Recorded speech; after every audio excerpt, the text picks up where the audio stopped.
Hola, buenas, ¿cómo están?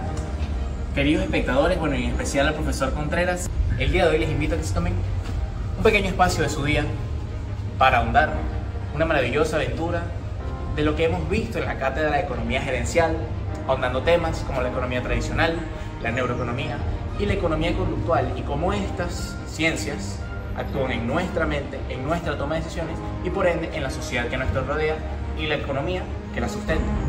Como toda buena película, vamos a partir de un excelente libro. ¿Qué mejor que el Premio Nobel de Economía del año 2017, hecho por Sunstein y Thaler, Un pequeño empujón? Además de esto, vamos a tomar en cuenta 4 grandes pilares. El primero es profundizar los temas de economía conductual y la neuroeconomía, que son, cómo nos afectan. El segundo son los problemas de la economía tradicional, los que hemos venido acarreando, y cómo modificarlos a través de la neuroeconomía. Los fundamentos de la economía conductual y los neuroeconomics, y a su vez, cómo estas dos ciencias se pueden aplicar en nuestra vida diaria y en la toma de decisiones de la cotidianidad.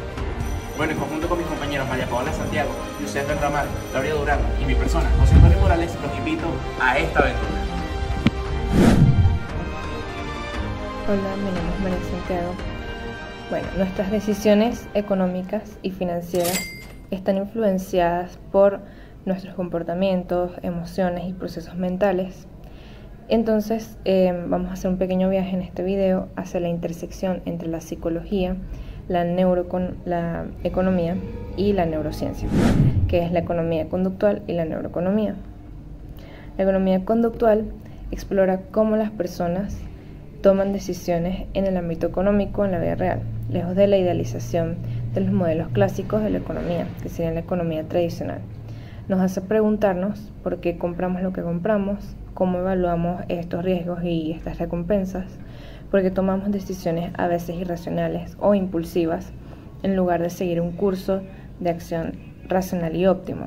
Bueno, por otra parte está la neuroeconomía, que profundiza aún más el estudiar las bases neuronales en estas decisiones económicas.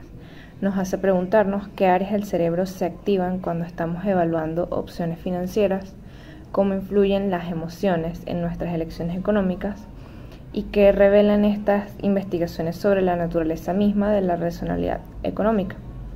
Entonces, a través de esta lente de la economía conductual y la neuroeconomía, descubrimos que nuestras elecciones económicas están moldeadas por una serie de factores, tales como sesgos cognitivos y emociones, hasta nuestras expectativas, experiencias pasadas y el contexto social en el que nos encontremos. En todo esto y más vamos a estar hablando, y también acerca de cómo estas disciplinas están transformando nuestra comprensión de la economía y abriendo nuevas fronteras para diseñar políticas más efectivas y promover una toma de decisiones más racional e informada. Antes de sumergirnos en las profundidades de la economía conductual y la neuroeconomía, es crucial entender las limitaciones de la economía tradicional. Durante décadas, la economía clásica ha descansado en el supuesto de que los individuos son racionales, son maximizadores de utilidad y son capaces de tomar decisiones consistentes para maximizar su bienestar económico. Esto no siempre es así, porque el ser humano es emocional también. En la realidad cotidiana, las decisiones económicas de las personas rara vez siguen este modelo. Nos enfrentamos a una serie de desafíos y sesgos que distorsionan nuestra capacidad de tomar decisiones óptimas. Estos sesgos cognitivos son definidos como patrones sistemáticos de pensamiento que desvían la objetividad de nuestras decisiones y juicios. Estos sesgos son parte de la psicología cognitiva, pueden influir en cómo interpretamos la información, cómo recordamos eventos pasados y tomamos decisiones en diferentes situaciones. A menudo los sesgos cognitivos pueden llevar a conclusiones erróneas o decisiones subóptimas, ya que distorsionan nuestra percepción de la realidad. Algunos ejemplos de sesgos cognitivos tenemos que son el efecto anclaje o la aversión a la pérdida.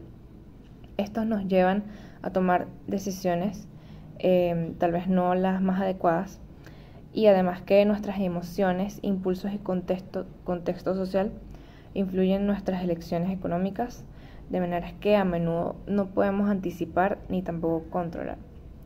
Entonces, la economía tradicional también ha sido criticada por su incapacidad de explicar fenómenos como las crisis económicas o las burbujas financieras, que desafían suposiciones de racionalidad y eficiencia en los mercados. Entonces, en este contexto, la economía conductual y la neuroeconomía emergen como disciplinas poderosas que complementan y desafían las ideas convencionales, ofreciendo una nueva perspectiva sobre cómo entendemos y abordamos los problemas económicos del mundo real. Es decir, le dan una respuesta a las inquietudes que pueden surgir de la economía tradicional.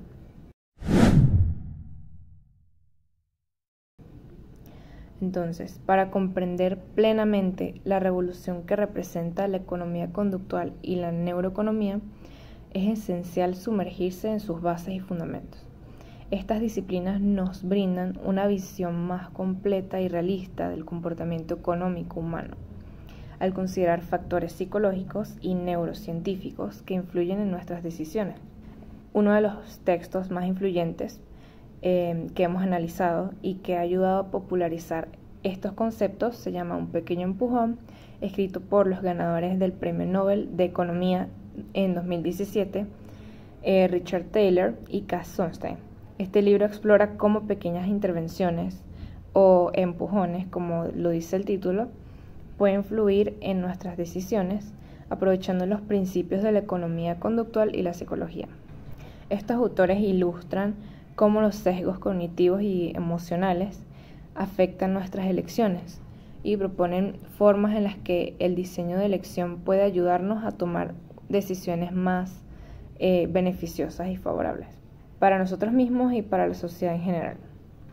A través de ejemplos prácticos y accesibles, el libro muestra cómo los principios de la economía conductual y la neuroeconomía pueden aplicarse en diversas áreas, desde la planificación urbana hasta la salud pública y la política.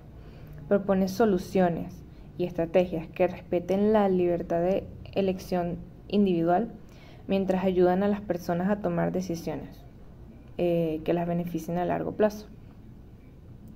Entonces, este libro sirve como un puente entre la teoría y la práctica de estos dos conceptos, mostrando cómo estos campos pueden influir en nuestra vida de manera tangible y significativa.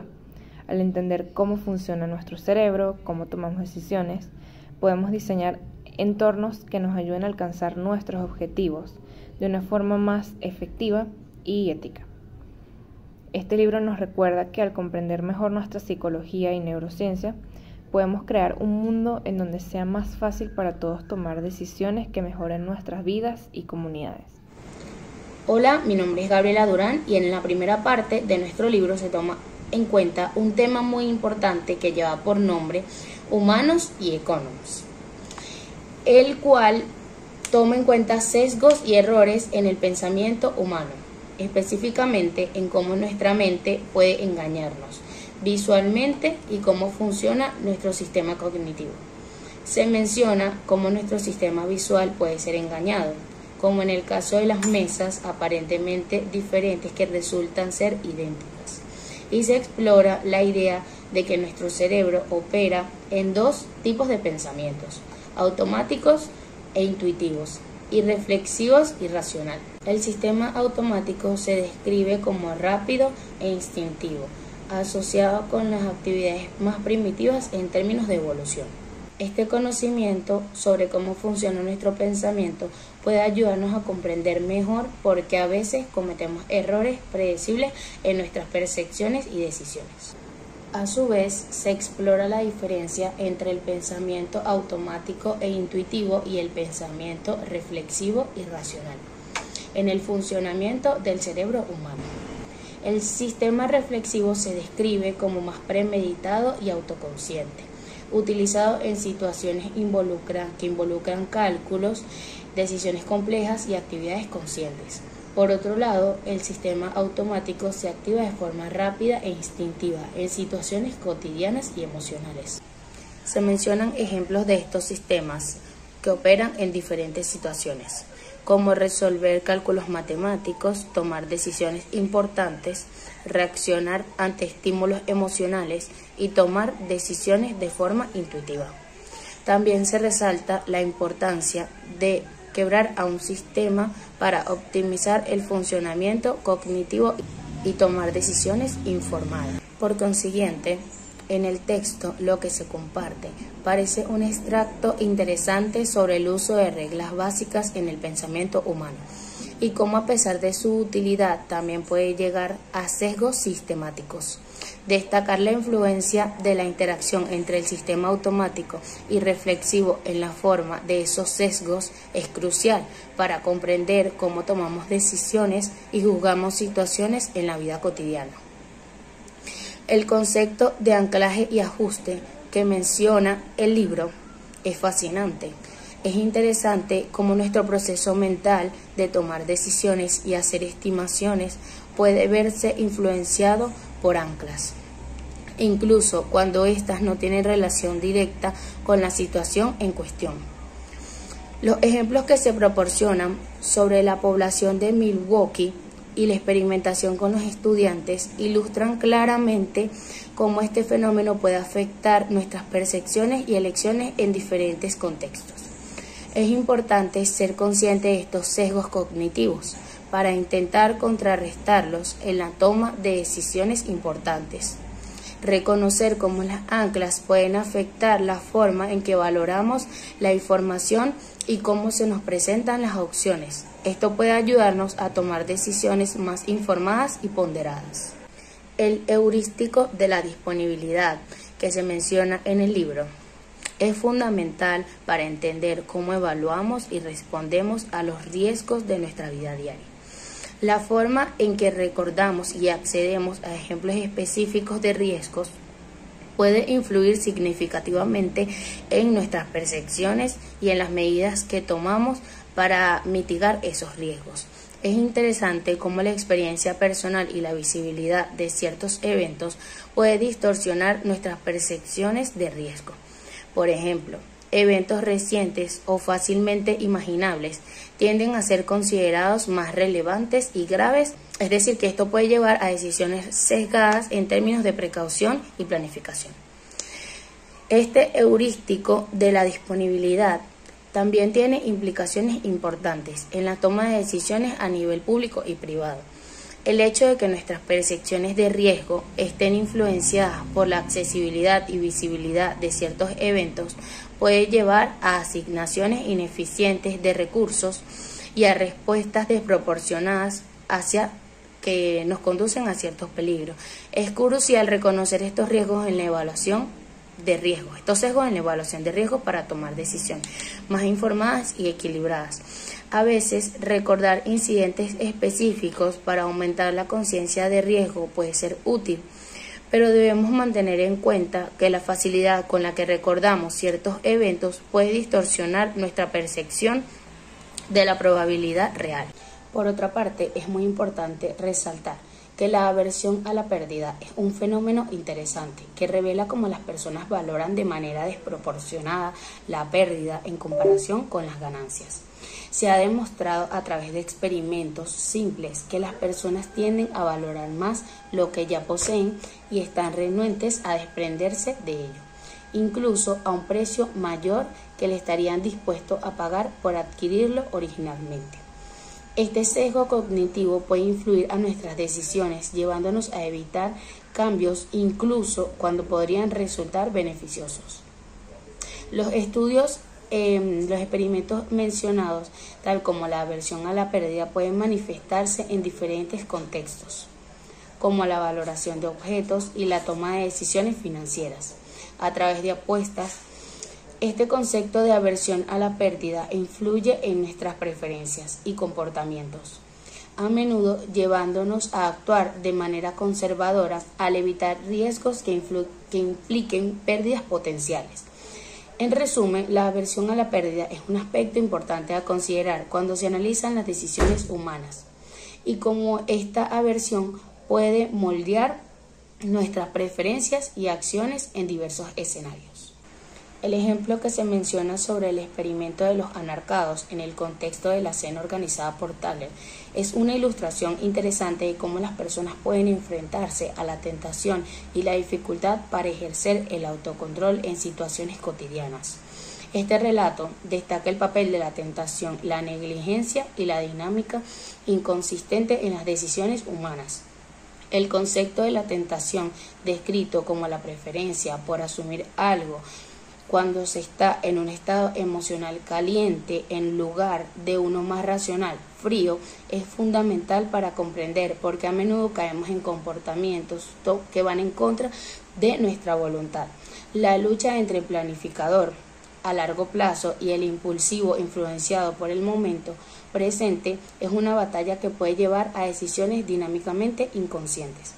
El fenómeno de la tentación y la lucha por el autocontrol se manifiesta en diversos aspectos de la vida, desde decisiones simples como comer anarcados hasta elecciones más significativas relacionadas con la salud, las finanzas y el bienestar en general. La comprensión de estos mecanismos puede ayudarnos a tomar decisiones más conscientes y estar más alertas a las influencias externas que pueden llevarnos a actuar en contra de nuestros intereses a largo plazo. En definitiva, la naturaleza humana de enfrentarse a la tentación y la lucha por el autocontrol destacan la importancia de conocer nuestros propios impulsos y desarrollar estrategias para resistir las tentaciones que puedan socavar nuestras metas y objetivos. Es fascinante cómo los seres humanos somos tan influenciables por los demás en diferentes aspectos de la vida, ya sean decisiones personales o conductas sociales. Se han resaltado casos extremos como el de John Stone, donde la influencia social llevó a un desenlace trágico, así como ejemplos más cotidianos sobre la influencia en la televisión, la academia e incluso en decisiones judiciales. La influencia social, ya sea a través de la presión de los demás o de la información que transmiten, puede tener un efecto profundo en nuestras vidas y en nuestras decisiones. El tema que se plantea sobre la toma de decisiones humanas es realmente fascinante y relevante. La forma en que las personas enfrentan decisiones difíciles o aquellas que requieren un control de impulsos es crucial para entender las interpretaciones sociales y los resultados de las acciones individuales. El concepto de los nudges o pequeños empujones en la dirección deseada se vuelve fundamental para ayudar a las personas a tomar decisiones que pueden ser beneficiosas a largo plazo, especialmente cuando se trata de decisiones que implican beneficios diferidos o costos a futuro. Es interesante cómo ciertas decisiones, como llevar una vida saludable o abstenerse de hábitos perjudiciales a largo plazo, pueden beneficiarse enormemente de la aplicación estratégica de nudges.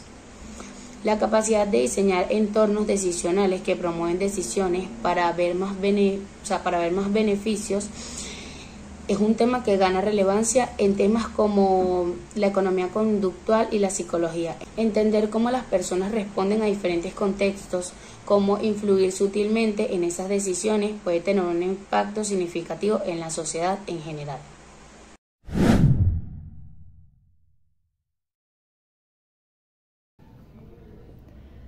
La economía conductual y la neuroeconomía han surgido como herramientas poderosas para abordar una amplia gama de problemas económicos que han desafiado enfoques tradicionales. Estas disciplinas ofrecen soluciones más innovadoras al comprender mejor nuestra mente en contextos sociales y económicos. Uno de los problemas que enfrentamos es la falta de planificación financiera y la dificultad para tomar decisiones financieras. La economía conductual proporciona estrategias para superar sesgos y emociones que nos impiden ahorrar, invertir de manera inteligente y planificar para el futuro. Además, la economía conductual se ha utilizado para abordar problemas de salud pública como la obesidad y el tabaquismo, y es algo que el libro Un pequeño empujón hace también referencia al comprender cómo factores psicológicos influyen en nuestras decisiones de estilo de vida. Estos empujones o incentivos están diseñados con principios de economía conductual y pueden ayudar a las personas a tomar decisiones más saludables y beneficiosas para su propio bienestar a largo plazo. Entonces, por otro lado, la neuroeconomía ofrece perspectivas únicas sobre problemas relacionados con la adicción, trastornos psicológicos y comportamiento en general del consumidor. Al comprender las bases neuronales de estos problemas, los investigadores pueden ayudar a desarrollar tratamientos más efectivos y estrategias de intervención que ayuden a las personas a superar sus desafíos. En el ámbito empresarial, la neuroeconomía también se utiliza para comprender cómo los consumidores responden a estímulos de marketing y cómo se puede diseñar mejor una publicidad y un empaque tal vez más llamativo y que puede influir en las decisiones de compra de los consumidores. Mi nombre es Yusef Ramaz y yo les seguiré hablando acerca del capítulo 3, que lleva por nombre La sociedad. Y el primer punto a tratar es privatizar la seguridad social, el estilo smorgasbord. Durante la campaña presidencial del 2000, George Bush propuso una privatización parcial del sistema de seguridad social en Estados Unidos. Según su plan, parte del impuesto sobre la nómina se destinaría a cuentas de ahorro individuales. Mientras esto se debatía en Estados Unidos, Suecia también estaba implementando un sistema similar al propuesto por el presidente Bush. Aunque el plan de Bush no recibió mucha atención en los primeros años de su mandato, resurgió en el año 2005, aunque finalmente fue derrotado en el Congreso. Es probable que en el futuro se estudie alguna versión de esta propuesta, tanto en Estados Unidos como en otros países. La experiencia sueca ofrece valiosas lecciones, especialmente en lo que respecta a las limitaciones de simplemente celebrar la libertad de elección. En Suecia se tomaron decisiones acertadas en algunos aspectos de la arquitectura del sistema, pero también cometieron un error importante. Esto llevó a que los ciudadanos eligieran carteras de inversión que no fueron tan beneficiosas como podrían haber sido. El diseño del plan de privatización sueco. Si tuviéramos que caracterizar el diseño del plan sueco en 2 palabras, estas serían proelección. De hecho, es un buen ejemplo de la estrategia solo maximizar las opciones, dar a la gente tantas opciones como sea posible y después dejar que haga lo que quiera. En casi todas las fases los diseñadores optaron por un enfoque de laissez-faire. En concreto, el plan tenía las siguientes características claves. 1. A los participantes se les permitió crear sus propias carteras seleccionando hasta 5 fondos de una lista aprobada. 2. Se escogió un fondo con cierto ciudadano para que fuera la opción por defecto de todos aquellos que por la razón que fuera no querían hacer una elección activa. 3. Se animó a los participantes mediante una campaña publicitaria masiva a elegir sus propias carteras en vez de quedarse con el fondo preseleccionado. La cuarta es que se permitió entrar en el sistema a cualquier fondo que satisfaciera ciertas normas fiduciarias. Por tanto, la entrada en el mercado determinaba el mix de fondos en que los participantes podían elegir. Como resultado de este proceso, al principio había 456 fondos en donde elegir. 5. La información sobre los fondos incluía las comisiones, el riesgo y el comportamiento pasado. Se proporcionó en un libro a todos los participantes. Y la última, 6. Los fondos, excepto el preseleccionado, podían anunciarse para traer el dinero. Si todos los ciudadanos suecos fueran econs, ninguna de estas decisiones de diseño sería controvertida. La combinación de entrada libre, competencia sin limitaciones y muchas opciones parece estupenda. Pero si los suecos son humanos, maximizar las opciones quizá no conduzca al mejor resultado posible. Ahora nos toca hablar del siguiente punto, que es medicamentos de prescripción. A mucha gente de todo el mundo quizá les sorprenda que los estadounidenses tengan que pagar los medicamentos que les recetan, directamente o mediante una póliza de seguro que con frecuencia es contratada por la empresa o institución donde trabajan. El seguro de salud de muchas personas mayores es un programa gubernamental llamado Medicare, y hasta hace muy poco Medicare no cubría las recetas médicas. Resolver este problema fue una de las principales cuestiones que se debatieron en la campaña presidencial del año 2000. El demócrata Al Gore, entonces vicepresidente, propuso un decreto gubernamental típico. Gore quería incluir la cobertura de las recetas médicas en Medicare, reunir a una comisión de expertos médicos para que elaboraran los detalles y ofrecer un paquete a todos los jubilados. Por el contrario, el republicano George Bush ofreció lo que puede considerarse un buen ejemplo del tema de su campaña: el conservadurismo compasivo. De hecho, Bush intentó combinar el conservadurismo compasivo con un papel importante para los mercados libres y el sector privado. Ofreció a los jubilados un nuevo y costoso programa, pero que incluía diversos planes de medicamentos diseñados por compañías de asistencia sanitaria privadas y que dejaba a los consumidores la opción de participar en él y qué plan elegir. 3 años después, la versión del presidente Bush fue aprobada en el Congreso por un estrecho margen de votos. Este plan, la mayor reforma en la historia de Medicare, creó un subsidio federal del $500 billion para la cobertura de las recetas de medicamentos denominado Parte D. Cito: "La razón por la que nos pareció necesario proporcionar opciones es porque queremos que el sistema satisfaga las necesidades del consumidor", declaró el presidente Bush en un centro de la tercera edad en Florida en 2006, durante el lanzamiento del plan. Cuantas más opciones hay, más probable es que cada uno pueda encontrar un programa que se adapte a sus necesidades concretas. El siguiente punto a tratar es cómo aumentar las donaciones de órganos. El primer trasplante con éxito de un órgano se realizó en el año 1954, cuando un hombre ofreció a su hermano gemelo un riñón. El primer trasplante de riñón de un donante muerto tuvo lugar 8 años después. Como se suele decir, el resto es historia. Desde 1988 se han trasplantado más de 360.000 órganos, de los cuales casi el 80% eran de donantes muertos. Por desgracia, la demanda de órganos excede con mucho la oferta. En enero de 2006 había solo en Estados Unidos más de 90.000 personas en listas de espera para recibir órganos, en la mayoría de los casos riñones. Muchas, quizás hasta el 60%, morirán mientras esperan y la lista crece a una tasa del 12% anual. Aunque este tema es lo suficientemente interesante e importante para dedicarle un libro entero, solo comentaremos brevemente el efecto potencial de una arquitectura mejor para aumentar el número de órganos disponibles.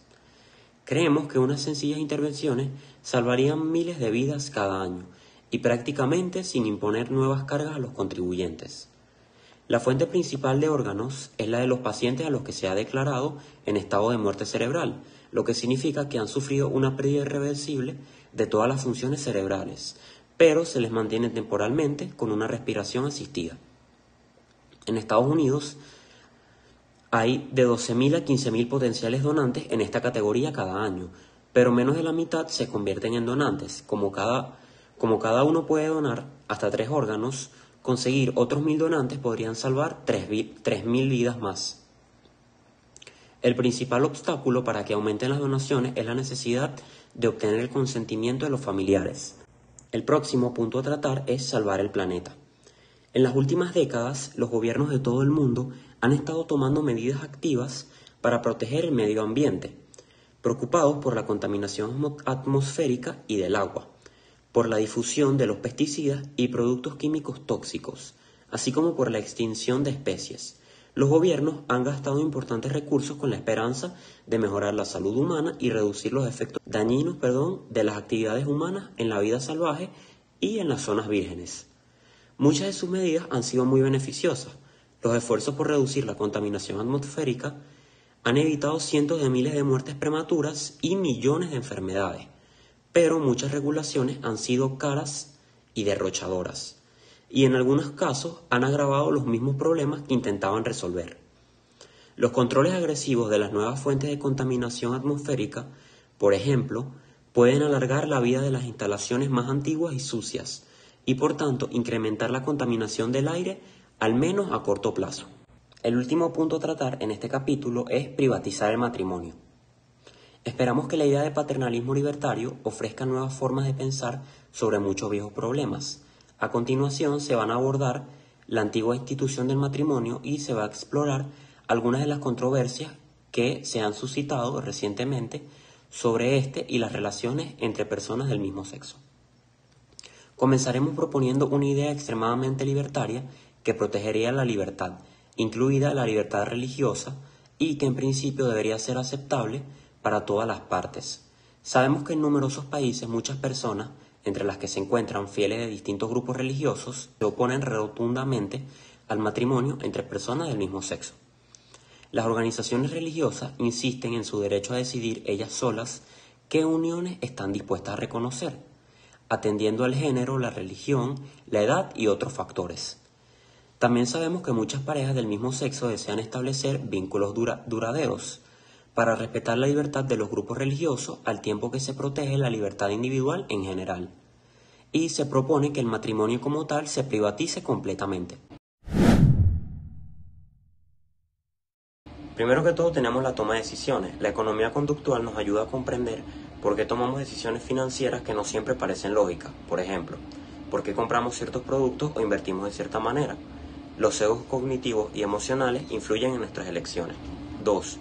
El comportamiento del consumidor. Pues la economía conductual analiza cómo las personas toman decisiones de compra, por qué eligen un producto en vez de otro, cómo influyen los anuncios, las emociones y las preferencias personales en nuestras elecciones de consumo.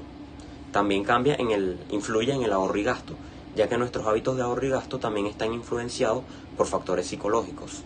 La economía conductual nos ayuda a entender por qué algunas personas ahorran más que otras o por qué gastamos impulsivamente y sin darnos cuenta en algunas situaciones.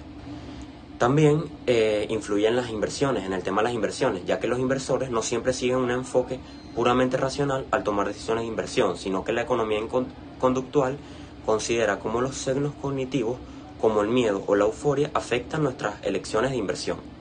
Las aplicaciones de la economía conductual y la neuroeconomía en la vida real son muy abundantes, son variadas, impactando desde nuestras decisiones financieras hasta nuestras decisiones con respecto al estilo de vida y bienestar emocional.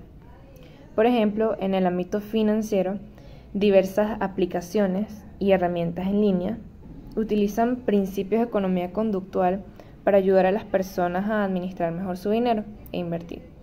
Estas herramientas pueden ofrecer recordatorios para ahorrar, desglosar gastos en categorías tal vez más específicas y proporcionar retroalimentación en tiempo real sobre hábitos de gasto. Además, los empujones o nudges, también el libro hace referencia a esto, son provenientes de la economía conductual y pueden aplicarse en diversos aspectos de nuestras vidas, desde proponer recordatorios para hacer ejercicio que favorezcan nuestro bienestar, hasta configurar entornos que fomenten opciones saludables en la alimentación. Estos pequeños cambios pueden tener un gran impacto en nuestro comportamiento y bienestar general. Entonces, en términos de bienestar emocional, la neuroeconomía también ofrece aplicaciones prácticas, aplicaciones de meditación diseñadas con principios de neurociencia que también pueden ayudarnos a reducir el estrés, mejorar la atención, la concentración y promover un mejor estado de ánimo. Es una gran aplicación de la neuroeconomía.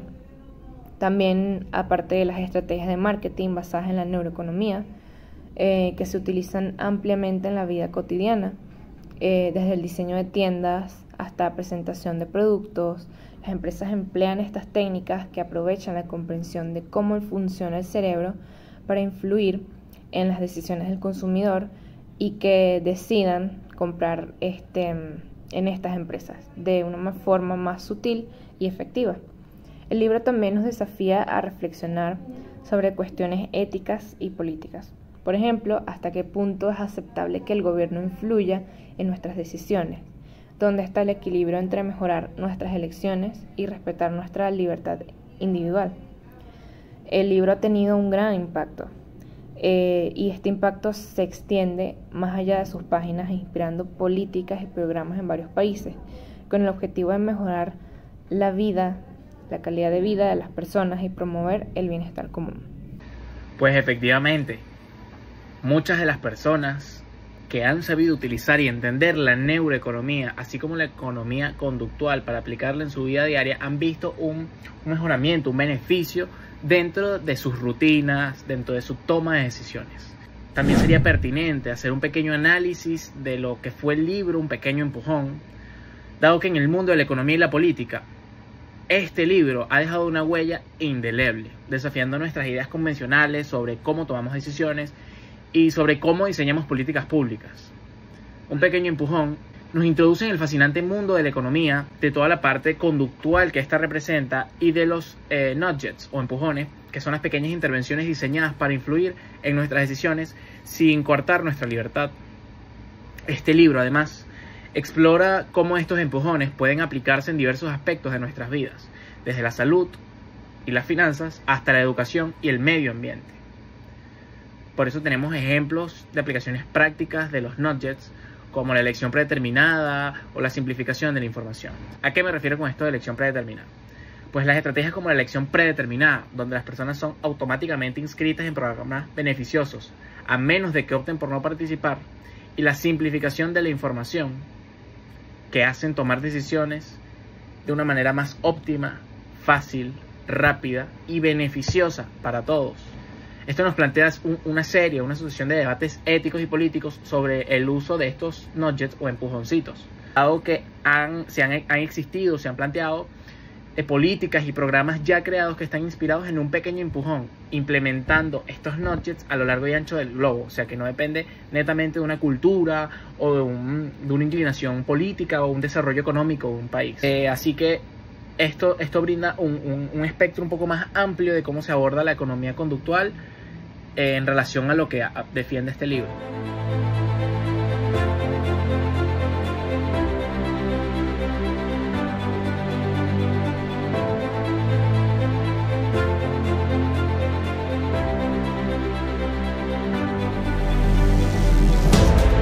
¿Qué tal? ¿Les gustó? ¿Qué les pareció esta pequeña travesía en lo que fue el mar tan amplio que representa la economía? Y bueno, ahondando, claro está, en los temas que nos competen, la diferencia entre economía tradicional, economía conductual, el arte más que la ciencia de lo que es la neuroeconomía. Y bueno, todas estas cositas que tanto María Paola, como Yusef, como Gabriela, como mi persona, José Morales, les hemos ido compartiendo. Pues bueno, ¿qué queda más que entender? Que a medida de que exploramos los fascinantes mundos de la economía conductual y la neuroeconomía, hemos descubierto cómo estas disciplinas están transformando nuestra comprensión del comportamiento humano y ofreciendo soluciones innovadoras y desafíos económicos y sociales resolubles. Además, un pequeño empujón nos ha mostrado cómo los principios de la economía conductual pueden utilizarse para diseñar entornos que nos ayuden a tomar decisiones más informadas y beneficiosas para nosotros mismos y para la sociedad que nos envuelve.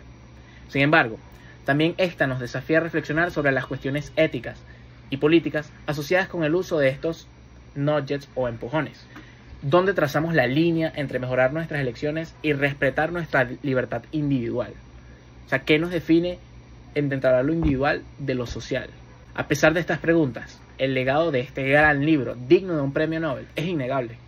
Ha inspirado políticas y programas en todo el mundo, demostrando el poder de las pequeñas intervenciones y realmente la importancia que éstas tienen para generar un impacto positivo en nuestras vidas y comunidades. En última instancia, nos deja con una importante lección. Al comprender mejor cómo funcionan nuestras mentes y cómo tomamos decisiones, podemos diseñar entornos que nos ayuden a alcanzar nuestros objetivos de manera más efectiva y ética.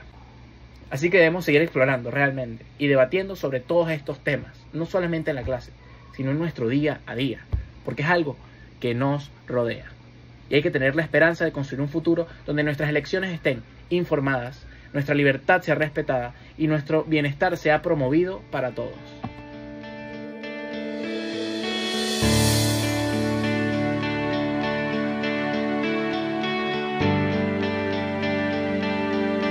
Bueno, muchísimas gracias, espero que les haya gustado y nos vemos en otra oportunidad. Hasta luego.